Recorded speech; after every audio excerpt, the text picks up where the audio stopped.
Hi, my name is Jeff Morgan. I'm from Dallas, Texas, and I'm making this video in a series of videos because I am supporting Matthew Krause in his attempts to repeal no-fault divorce in the state of Texas.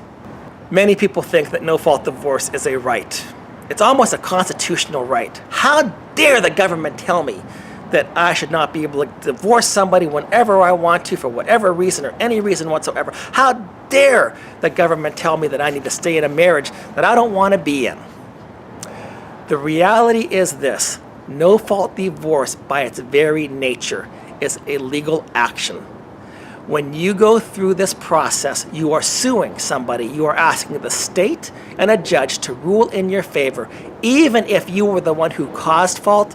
The way no-fault divorce is done, nobody gets blamed. Well, really everybody gets blamed. But even if you were the cause of the divorce, it'd say, our marriage was insupportable and we just had irreconcilable differences. Well, the fact that you're out committing adultery, or the fact that you're out beating your wife, or the fact that you're out whatever it may be, doesn't make a difference, because in the state of Texas, it's no-fault divorce. I even hate to have to say this because it's so common knowledge. Everybody knows this, and yet you've got to say this because people are saying, well, we should be backing no-fault divorce, and forgetting that with every no-fault divorce, there's more than one victim. It's not just the spouse who does not want to be divorced. In 70% of the cases, one spouse does not want the divorce.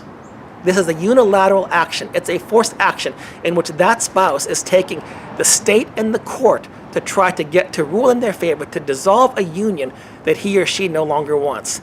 But in many instances, there are children involved, and they also become victims because of the selfish action of no-fault divorce, which the state of Texas sanctions and recognizes. And of course, the Texas Family Law Association thinks that that's a right because they make so much money out of no-fault divorce. Children of divorced parents suffer far more emotional and behavioral problems than children do from intact families.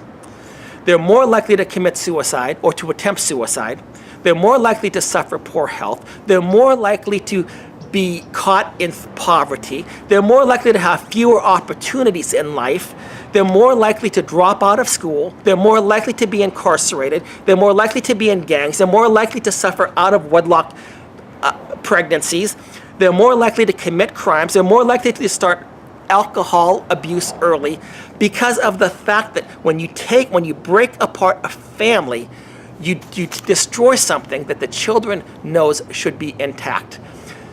When you remove a father or a mother from the life of their children, the cost is very high and the consequences very severe. You may think that the state of Texas has no right to tell you what to do or not what to do. The state of Texas has a compelling right to say that we want to see our children and our families protected.